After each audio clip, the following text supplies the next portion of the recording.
Salut les potos, donc c'est une petite vidéo rapide pour revenir rapidement sur la Jump Festa qui a eu ce week-end et on va faire un petit récap rapide des annonces importantes qui ont eu lieu. Sans plus attendre, c'est parti. C'est quoi déjà la Jump Festa rapidement? C'est en fait un événement qui est organisé par la Shueisha et qui rassemble en fait toutes les grandes séries du Weekly Shonen Jump, et à cet événement en général, c'est là que les studios, les auteurs en fait, les maisons de production, d'édition partagent les grandes nouvelles par rapport à leur animé ou manga respectifs en fait.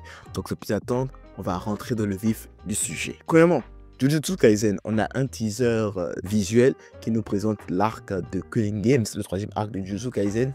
Et on n'a pas eu de date en fait, on n'a pas eu vraiment de date de sortie, mais ce sera clairement pas en 2025, car en fait déjà en 2025 pour Jujutsu Kaisen, on a un film de prévu.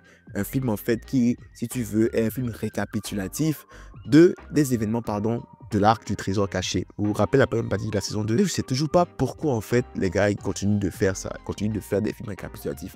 Je sais pas ce que ça apporte, je sais pas quelle est cette idée là et comment est-ce qu'on a pu faire fructifier cette idée là de faire des films récapitulatifs à chaque fois.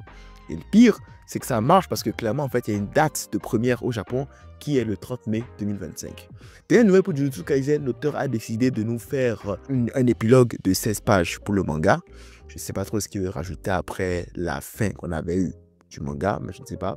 Hâte de voir ce que ça va donner. Rurouni Kenshin, on a un nouveau visuel de l'arc de Kyoto qui sera adapté très prochainement et l'adaptation animée commencera la diffusion le 9 janvier 2025. Un des meilleurs arcs de l'anime d'ailleurs.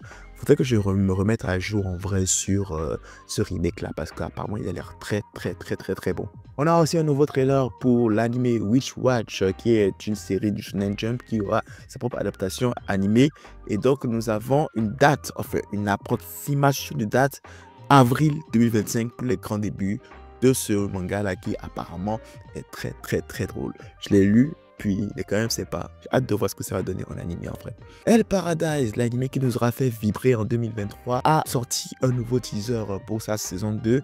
Malheureusement, on ne l'aura pas en 2025, mais plutôt en janvier 2026. Il faudra attendre encore un an pour voir notre cher Gabimaru sur grand écran. Sakamoto Days, comme si la promotion ne suffisait pas déjà, on a eu un nouveau trailer avec l'ending cette fois-ci, avec la musique d'ending qui servira pour les débuts de la série. Puis on a eu quand même encore quelques nouveaux ajouts en fait au niveau du casting. Pour X, nous aurons Daisuke Namikawa qui est le voice acteur de Hisoka d'ailleurs. Pour Takamura, on aura Oshu Otsuka qui est le voice acteur de Jiraiya. Dr. Stone, nous avons un nouveau trailer pour Dr. Stone et bien sûr la date de début qui est prévue pour janvier 2025. La finale de Dr. Stone, il faudrait vraiment que je me mette à jouer dans Dr. Stone. Je suis arrêté à la saison 3, je l'ai toujours pas fini. Mais en tout cas, on nous a annoncé que ce sera la dernière saison de Dr. Stone. En fait, la saison 4 couvrira totalement la fin de l'anime et du coup elle se fera en 3 cours. Puis il y a eu un visuel déjà et la date de début est janvier 2025. Une des nouvelles qui franchement moi me fait plaisir personnellement, c'est l'annonce d'un spin-off de Gintama, Ginpachi Sensei. Pour ceux qui se rappellent pas, Ginpachi Sensei, c'est les petites scènes de fin après les génériques en général de Gintama. Vous avez Gintoki et les personnages en fait de Gintama qui sont dans une classe et Gintoki en fait est le teacher. C'est une sorte de parodie et tout. Et là, donc cette petite scène parodique là maintenant auront un spin-off à elle toute seule. Et franchement moi j'ai hâte. En tout cas tout ce qui est Gintama moi je prends. Ensuite des nouvelles pour Spice Family. On a un petit trailer qui annonce le retour de la série à succès. Donc nous aurons donc la famille Forgère de retour sur nos gros écrans dès octobre 2025. Un des plus gros succès de l'année 2024, Dan Da Dan a déjà un visuel pour sa saison 2 et une date de confirmation. En effet, pourquoi attendre? C'est déjà très bien. Donc cet arc là est prévu pour juillet 2025 et là on verra Jiri, Momo et Okarun dans de nouvelles aventures. Et on verra en fait comment ils s'en sortiront avec tout ce mystère-là de la maison hantée de Jiri. Et franchement, je suis content qu'on n'ait pas à attendre longtemps pour avoir une suite à Danada. My Hero Academia qui j'ai envie de dire presque régulier chaque année avec une saison. Malheureusement, cette année sera la dernière et donc on a déjà des visuels, on a l'annonce que cette dernière saison aura lieu comme d'habitude à l'automne 2025. Par contre, on a aussi une nouvelle intéressante, c'est que on a déjà aussi un visuel pour le spin-off My Hero Academia Vigilante qui sera sur nos écrans dès avril 2025.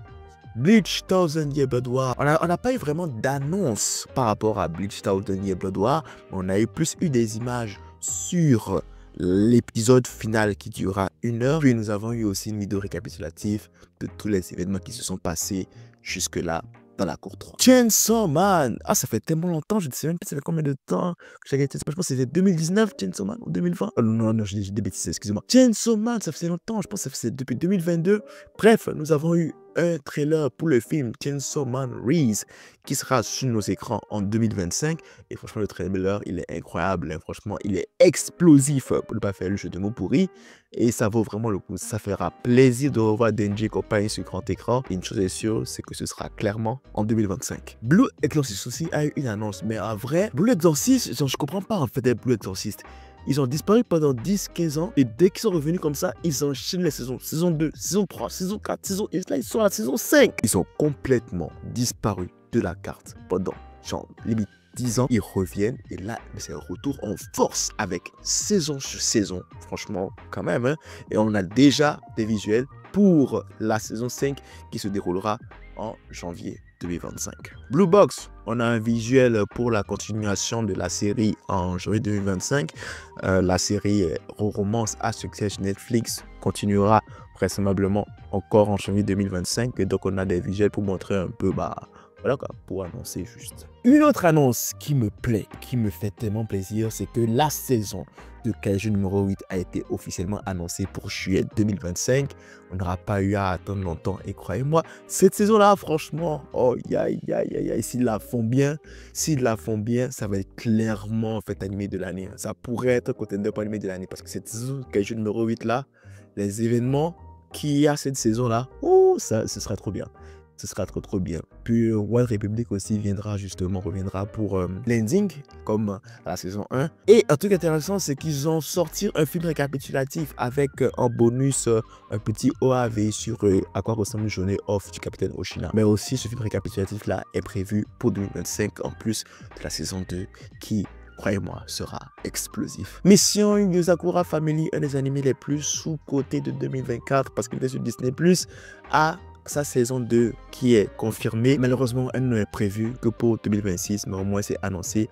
Mission Yuzakura Family aura bel et bien une suite, une saison 2, même si ce sera qu'en 2026. Pour One Piece, on a eu 2 grosses annonces. La première, c'est le retour de l'anime après 6 mois de hiatus en avril 2025. Donc, fans de One Piece, accrochez-vous, ça va repartir très vite. On a déjà eu quelques visuels qui sont vraiment très prometteurs. Puis la deuxième, c'est le changement au niveau du voice actor de Franky. Kazuo Yato prend sa retraite et laissera donc sa place à Subaru Kimura, connu pour être le voice actor de Todo et bientôt donc un personnage. Donc passage de flambeau totalement réussi et donc on souhaite bonne chance à Subaru Kimura et bonne retraite à Kazuo Yato. Voilà, c'est tout pour cette petite news de la Jump Festa. C'est des news pertinentes, il y a eu vraiment beaucoup de news qui ont été liées à cet événement. Moi, j'ai sélectionné les news vraiment pertinentes selon moi. Si vous avez aimé la petite vidéo news, n'hésitez pas à liker et laisser un commentaire. N'hésitez pas à me dire quelle news vous excite le plus ou encore quelle news j'ai manqué. Pourquoi pas, ça pourrait être bien aussi. Si vous n'êtes pas encore abonné, abonnez-vous, ça fait encore plus plaisir. Max de like, max de partage, on se retrouve très vite pour de nouvelles vidéos. Dites-moi si vous avez aimé le format, c'est la première fois que je fais un format comme ça. Et si vous voulez que je fasse encore, n'hésitez pas à me le dire en commentaire. D'ici là, prenez tout soin de vous, de vos proches. C'est tout pour moi. À la prochaine.